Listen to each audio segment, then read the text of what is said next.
그러면 이제 생활형 숙박시설이, 지금 가지고 있는 법적인 문제가 뭔지에 대해서 한번 이렇게 살펴볼게요.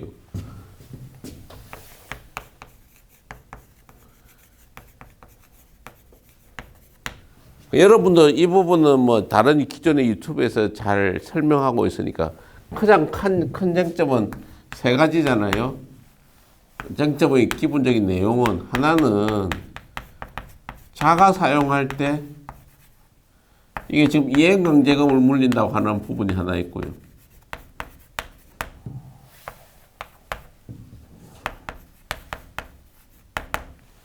두 번째는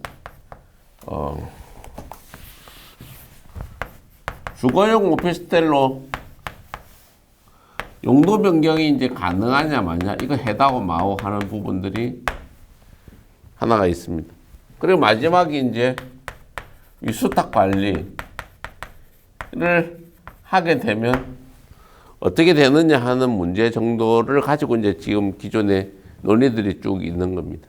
그리고 마지막 하나 더 붙인다면 이걸 계약을 이제 해지하거나 아니면 계약을 무효 취소해 가지고 이걸 원위치 시킬 수 있는지 말지 하는 이런 논의들은 또 뒤에 뭐 고민하고 있는 거죠. 이거는 이야기가 좀 어려우니까 법적인 이야기니까 일반 뭐 기존에 이제 유튜버들이나 이런 사람들이 접근하기 좀 어려우니까 이런 논의 자세히 하지 않고 저는 얘기를 이런 뒷부분에 대해서 좀 맞춰서 해보려고 하는 거예요.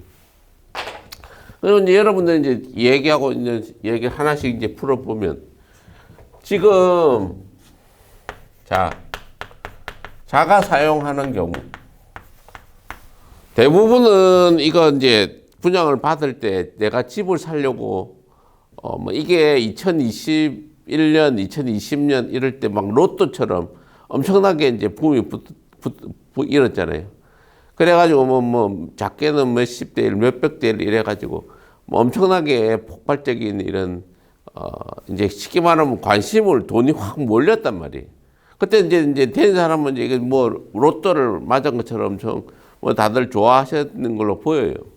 근데 지금은 자가 사용하면 여기 뭐 공시지가의 10%인 이행강제금을 매년 부과하겠다. 국토부 입장이. 공시가 10%라는 거 아니에요? 공시가 10%를 문제는 이제 매년 하니까 뭐 10억짜리다. 그러면 1억씩 한다는 얘기고 3억이면 3천만 원 한다니까 이게 사실은 이행강제금을 부과할 것인가 말 것인가 하는 게 본격적으로 이제 쪼개를 미루다가 부과 여부에 대해서 지금까지 좀 미뤄왔잖아요. 그래서 지금 현실적으로는 2024년 10월 달에 14일인가 그렇죠. 이때부터 시행을 하겠다.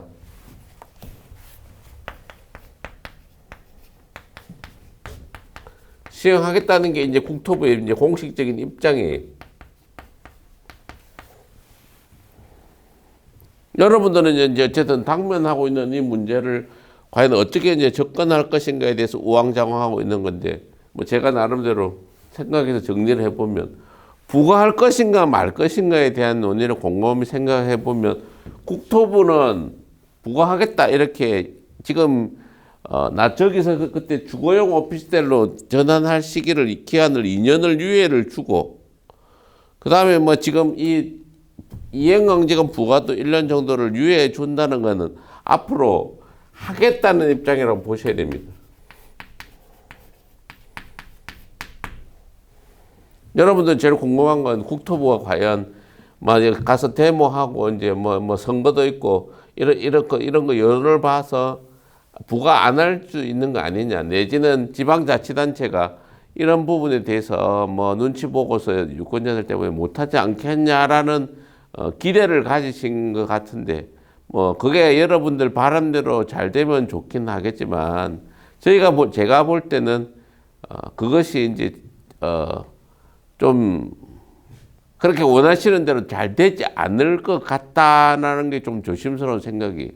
왜? 국토부는 이게 기본적인 생각은 뭐냐면 국토부는 법대로 하겠다는 거잖아요.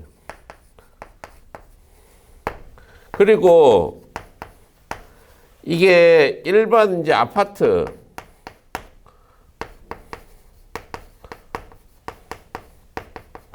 이게 정부라는 거는 기본적으로 여론의 어떤 영향이나 이런 것에 좀 많이 좌우됩니다. 국토부 정책이라는 게. 그래서 뭐 여러분은 원하는 대로 이 규제를 부과 안 하고 뭐 어떻게 다른 방법으로 좀 봐주면 좋겠는데 국토부 생각은 이게 아파트를 받은 사람하고 딱 비교를 해보면 아파트 받은 사람들은 아니 원래 아파트 다주택자 규제도 받았고 그 다음에 뭐 이제 중과세도 당했고 그런 사람들이 다수인데 그 사람들은 당할 만큼 다들 법대로 다 지켜가지고 다 했는데 누구는 이거 처음부터 법대로 이렇게 하면 안 된다는 걸 기본적으로 다 알았지 않냐 이거예요. 이게 출발이 이것에 대해서 나는 몰랐다 이렇게 뭐 얘기하시는 분들이 조금은 있는데 뭐 법을 잘 모르시니까 뭐 그렇게 몰랐다는 얘기를 하실 수도 있는데요. 자, 이게 이제 수분연제 반대 입장은 수분자 입장에서는 잘 몰랐다라고 얘기는 하시고 싶어요. 근데 그냥 조심스럽긴 한데요. 몰랐다는 걸 진짜 몰랐느냐고 이렇게 재판부에 가서 법원에서 판단을 받을 때는 그런 주장을 액면 그대로 다 수용하기는 어려운 부분이 있다는 거예요. 왜? 나중에 그 여러분들이 받은 그 계약서 수분영답 보면 이게 주택법이 적용이 안 된다는 것, 이게 생활형 숙박시설이기 때문에 숙박시설이라 이렇게 하면 아파트 주택이 아니다는 거잖아요. 공동주택이 아니고 주택법이 적용이 안 되고 뭐 건축법이나 위생관리법이 적용되고 출발은 기본적으로 이런 거예요. 다주택자, 아파트 다주택자의 규제를 피하기 위한 좋은 투자 수단이다. 이렇게 해서 옮겨간 거거든요. 그러면 아파트에 대한 투기를 막기 위한 방법으로 아파트 아닌 것에 대해서 그러니까 양도소득세도 중과세 다주택자 중과세 안 하고 대출 제한도 안 하고 그럼 이게 몰랐다는 입장을 이게 받아들이기가 과연 쉽겠냐 이 말이에요. 이 몰랐다는 얘기가 이게 다주택자 이게 딱 이렇게 되면 이런 게 문제될 거라고요. 대출 규제 이게 안 되는데 아파트면 대출 규제 되는데 이거 살 때 대출 규제 안 되고 뭐 70%, 80%막 해주는데 DTI, LTV 규제 안 되는데 그럼 뭐 때문에 이렇게 그냥 막 해줬겠어요? 이거 몰랐어요? 이렇게 얘기한다면 과연 이 규제를 몰랐다는 주장이 받아들일지는 의문인 거고 이게 결국엔 이런 주장을 이렇게 다주택 중과세 대출 규제 제한을 받은 게 일반 아파트의 다수의 사람들이 이런 걸 딱 봤을 때 너거는 집으로 사용하면 나는 뭐야? 에? 나는 다주택자 양도세 다 내고 규제 다 받을 거 다 받은 나는 바보고 너는 이제 집 산다 몰랐다는 말만 하면 이게 숙박시설로 그냥 이렇게 규제를 다 피해간 것들에 대해서 아무 문제 제한을 페널티를 안 주지 마라 이러면 법 지킨 사람은 바보가 되는 이런 구조를 과연 정부가 할 것이냐 문제. 정부 일반 여론이 그거에 대해서 동의를 하겠냐 이 말이에요. 재판부도 그런 정도의 이런 큰 틀에서는 그런 규제를 하지 말아야 된다 이래 손들어주기가 되게 어려울 것으로 보인다는 거예요. 그게 지금 이제 이행강제금 부과할까 말까 이런 향후 뭐 어쨌든 좀 시기가 조금 늦어지고 아니면 10%가 좀 뭐 높아가지고 어떤 다른 방법을 할지 법을 어떻게 적용할지는 모르겠지만 큰 방향의 여론의 흐름이나 정부의 방향은 규제를 하는 쪽으로 갈 것으로 보인다. 이게 첫 번째 이야기고요. 그 다음에 주거용 OT로 주거용 용도 변경하는 문제가 있습니다. 이거는 기본적으로 알고 있다시피 2년 유예를 이렇게 주면서 문제가 되니까 이행강제금 10%를 제한하는 이제 시행령을 이제 만들면서 이제 이게 이제 바로 문제가 좀 여론이 별로 안 좋으니까 이제 주거용 OT로 전환을 해봐라. 이렇게 해서 이제 주거용 OT로 전환을 하는 시간에 2년의 기회를 줬잖아요. 근데 실질적으로 2년 기회 유예를 준 걸 해보니까 1.1%만 용도 변경이 했단 말이에요. 나머지 99%는 하기 싫어서 안 하는 것보다는 하기 어려워서 못했을 확률이 높다는 거예요. 이 문제점이 뭐예요? 이런 부분들은 여러분들 다 알고 있듯이 주차장 용도가 복도 뭐 여러 가지가 있지만 이 공용시설에 해당하는 이거를 오피스텔은 한 세대당 한 주차장 있어야 되는데 생활형 숙박시설은 세 세대당 방 3개당 하나만 있으면 되니까 뭐예요? 훨씬 많이 져야 된다 이 말이에요.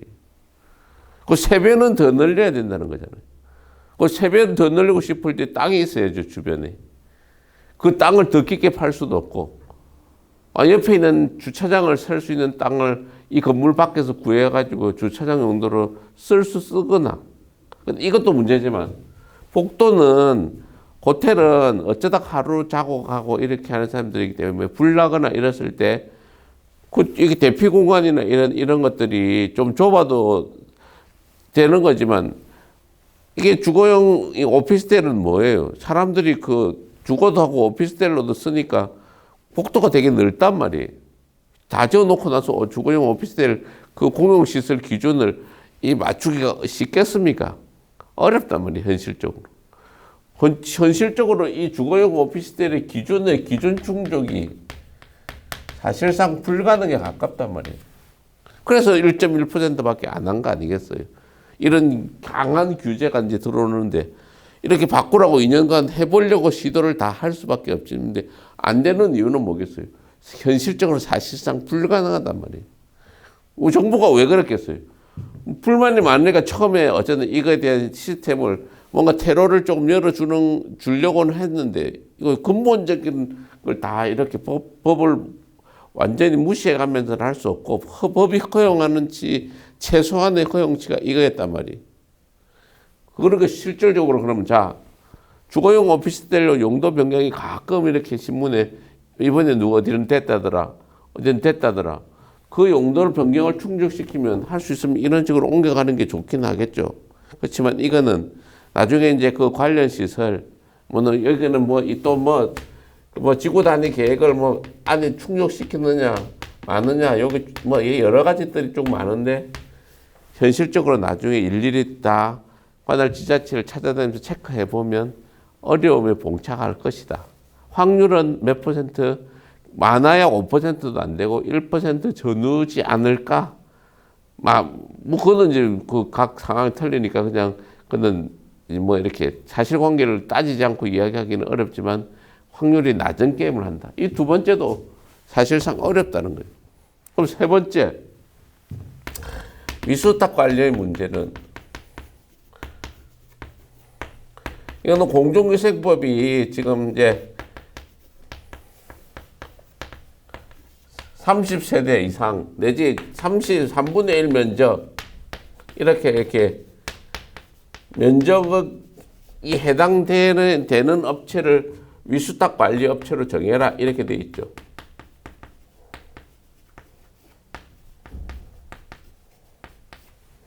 그래서 이제 위수탁 관리 업체는 쉽게 얘기하면 그냥 아까 처음 좀 전반부에 얘기를 드렸는데 아예 그냥 전체를 다 끌어모아서 이거를 집합건물법처럼 이게 아파트 같으면 입대위가 있고 관리소장이 관리를 하는 체제가 되거나 아니 상가나 오피스텔 같으면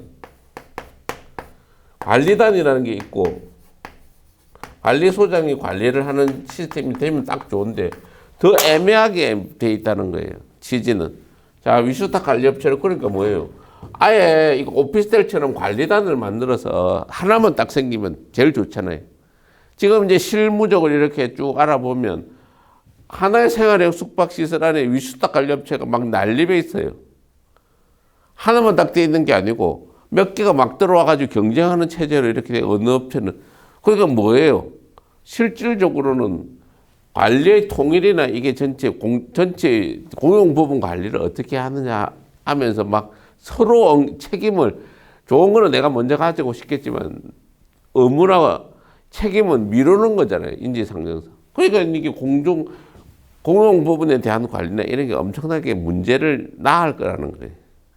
그럼 지금 당면한 문제는 뭐예요? 위수탁 관리업체를 어떻게 정하느냐의 문제잖아요. 여기서 문제되는 30명이 모여서 위수탁 관리업체를 정하자.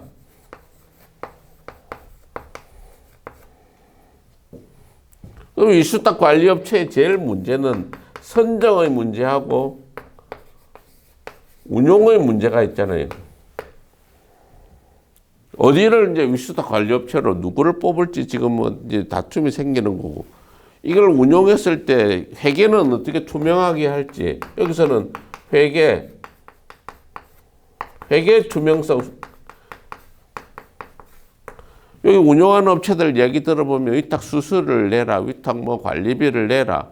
그 돈이 과연 이게 위탁을 하려면 그 나중에 뭐 이렇게 뭐 우리 호텔이나 모텔 같은 데 관리하려면 그 관리 비용 다 들잖아요.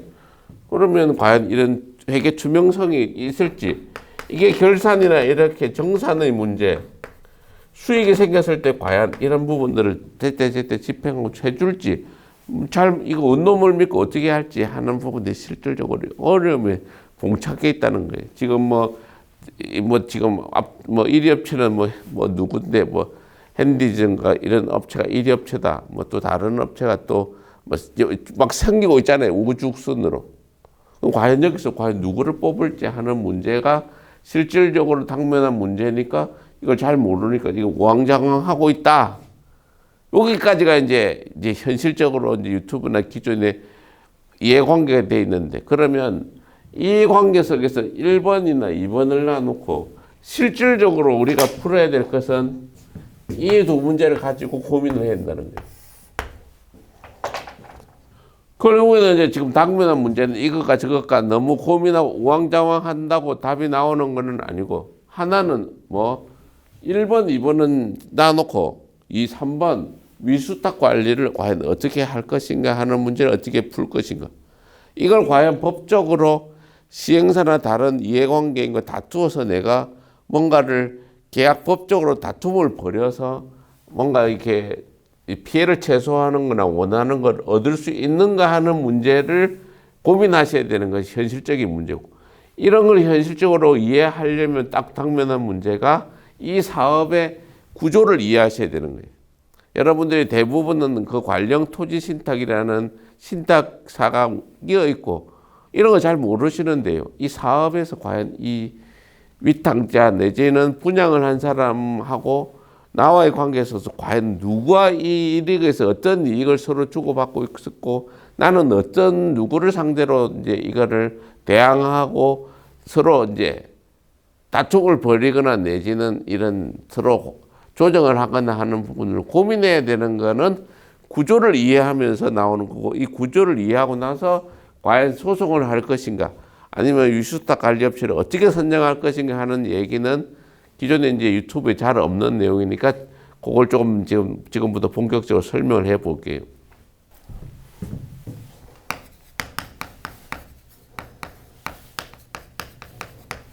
자, 이제 본격적으로 그러면 이제부터는 이 사업 구조에 대한 이해를 조금 하셔야 해답을 어느 정도 접근하는데 좀 도움이 되실 겁니다. 사업 구조는 크게 보면 이렇습니다. 시행자,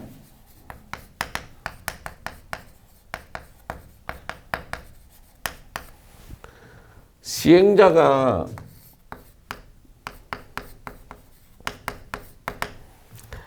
자, 해운대에 있는 만약에 생활형 숙박시설이라고 해봅시다.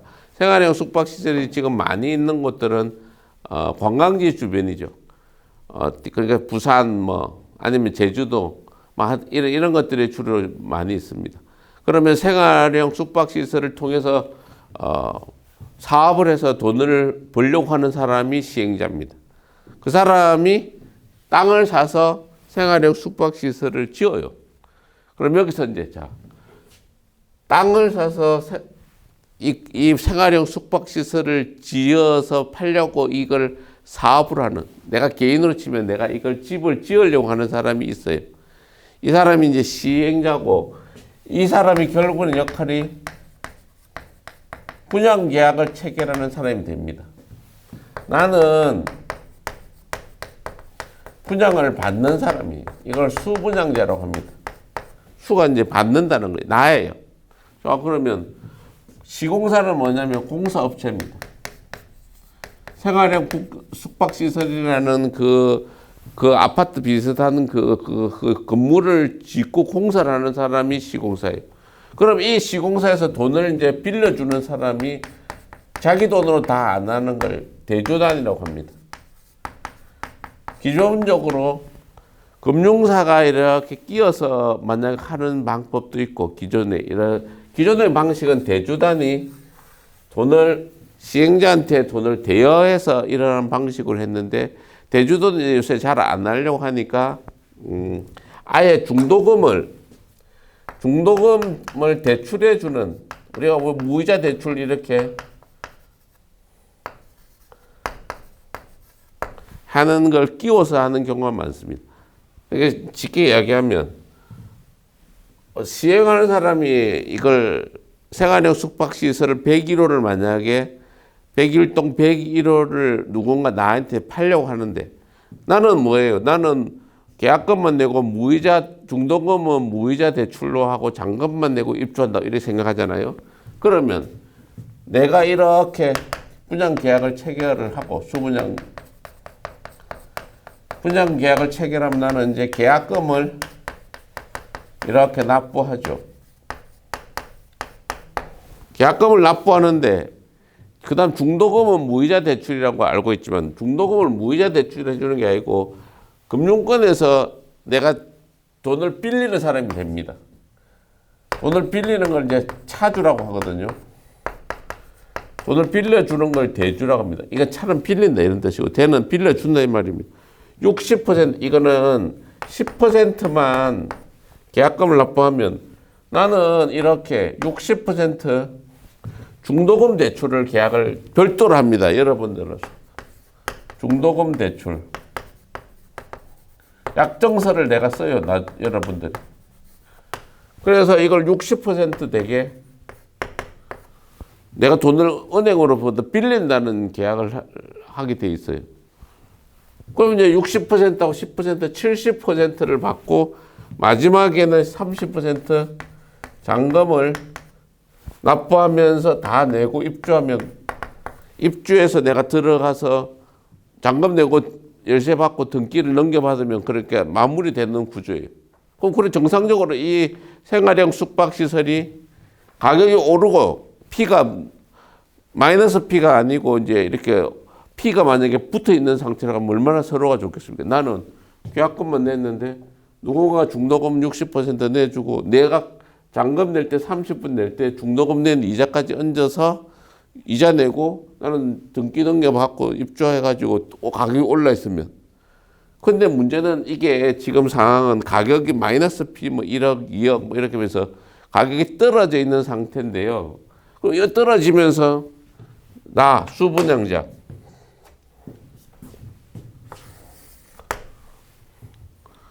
그러면 실질적으로 이제 여기서 이제 여기 사업 구조에 대한 얘기를 조금 여러분들이 좀 분양계약서를 읽어보면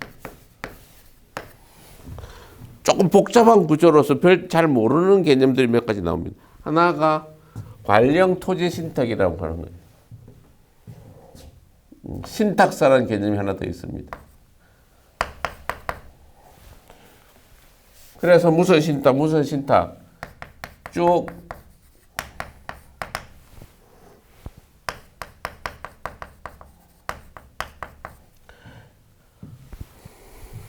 시행사는 이제 이 신탁사에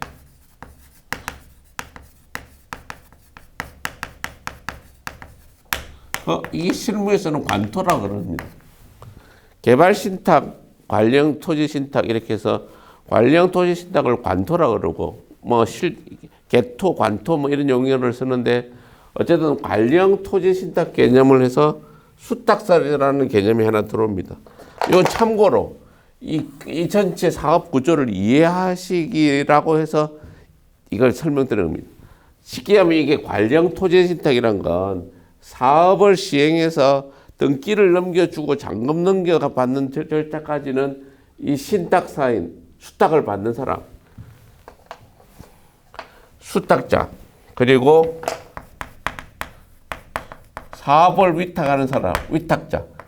그럼 뭐냐면 사업을 시행하는 시행자는 위치가 수분양자와 나와의 계약 입자는 분양자고, 토지신탁이라고 해서 관령 토지신탁 개념을 체결하는 신탁사의 관계에 있어서는 시행사가 위탁자, 신탁사가 수탁자가 되는 겁니다. 그러니까 관령 토지신탁을 신탁사랑 체결하면 그 서로 간의 권리 의무 관계는 뭐냐? 수탁자인 신탁사는 이 사업을 주인처럼 자기가 한다 이 말이에요. 관리자를 이렇게 등기 쳐서 잔금 내서 등기 이전할 때까지는 관리자의 지위에 있고 수수료를 받고 빠진다 이 말입니다. 그래서 등기 넘겨주고 사업이 잔금이 마무리되면 난 책임이 없어 이렇게 얘기를 하는 지위가 신탁사예요. 그러면 사업에 대한 모든 권리 의무는 누구에게 다시 기속되느냐? 시행자에게 기속되는 거예요. 이러한 관계를 정리해 놓은 게 이제 등기소에 가면 그 개별 등기에 신탁원부가 있는데 그것까지 정확하게 여러분들은 이해하시라고 하는 건 아니고, 자, 정리한 구조는 이런 거예요. 어떤 사람이 사업을 시행하려고 돈을 빌리는 데도 있고 공사를 하는 데도 있어서 공사를 다 돈 빌려서 공사를 다 했는데 하려고 하니까 절차가 너무 복잡하고 이해관계가 많으니까 신탁사라는 걸 끼워서 어떤 것이 일을 어쨌든 딱 신탁사한테 좀 마무리 지을 수 있게 하고 이런 다른 이해관계인이 서로 복잡하지 않게 만드는 구조라는 것이 만들어졌어요. 그래서 관령토지신탁이라는 제도 하에서 신탁사가 주인처럼 관리 행위를 하는 구조였네. 근데 이 신탁사가 결국에는 전체를 통해서 신탁사 시행자, 수분양자가 계약을 체결하면서 실질적으로 수분양자가 이러한 계약을 체결하는 거고, 중도금은 실질적으로 별도의 금융기관이 끼어서 자기들이 담보를 잡고 이렇게 계약을 했네. 그럼 이러면 자, 중도금 대출 약정을 하는데 여기서 보면 담보가 뭐냐면 여기는 조금 여기서부터 조금 법률적인 이 얘기를 하려고 이 얘기가 조금 복잡하게 하는 겁니다. 계약 해제나 중도금은 은행은 수분양자만 보고 뭐 이게 빌려주는 상황이 되니까 이게 뭐예요? 여기서 계약금 나중에 계약금 반환 채권은 양도 양수를 통해서 자기가 확보를 해서 문제가 생겨서 계약금이 해제되거나 다툼이 생겨서 달라고 할 때 원래는 수분양자 네 건데 그거는 나한테 담보로 양도 담보로 넘겨 놓는다. 나는 너 60% 너 뭐 먹고 빌려주겠냐? 이 사업이 가다가 멈출 수도 있고 어쩔 수도 모르는데 어쨌든 실질적으로 이 60% 계약금 반환해서 소송이 둘이 붙어서 둘이가 돈 돌려달라고 할 때는 내가 너 60% 빌려줬으니까 네 권리는 나한테 이거 다오라고 계약서가 돼 있을 겁니다. 여러분 찬찬히 읽어보시면 지금 이런 상태에 놓여 있는 상태예요. 그러면 이제 이 구조하에서 자, 두 가지죠. 여기서 조금 이해해도 위탁자 내지 시행사, 시행자인 이 사람의 목표, 이 사업하는 사람이 나무 속된 말로 흙 파서 장사하는 거하고 나무 돈 벌게 해주려고 장사하는 거 아니에요. 사업하는 게 자기의 이익을 목표로 하잖아요.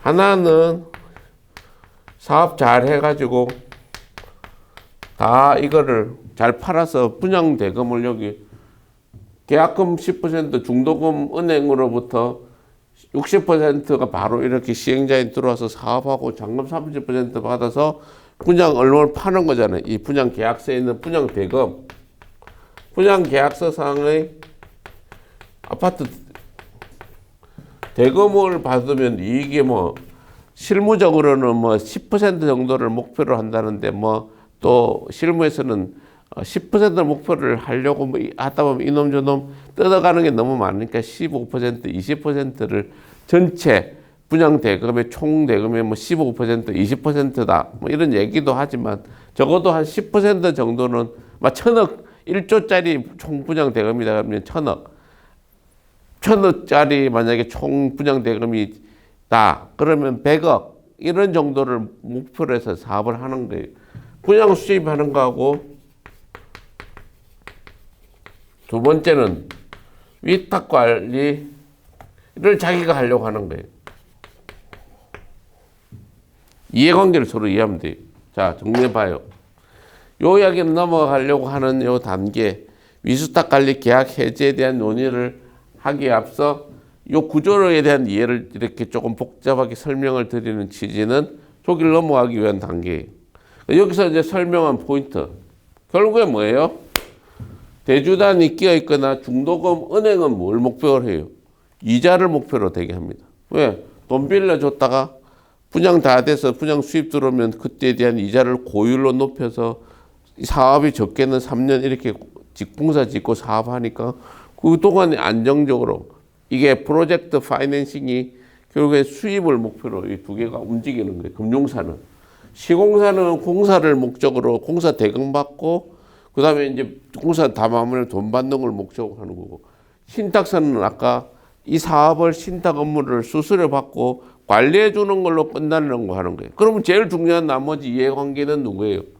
계약을 받은 사람과 이걸 원래 사업으로 벌리고 있는 사람이 어떤 관계에 놓여 있느냐를 이해하는 것이 이제 이 위수탁 관리냐 계약 해제냐 법적으로 어떻게 접근할 것인가 하는 문제와 관련되어 있습니다.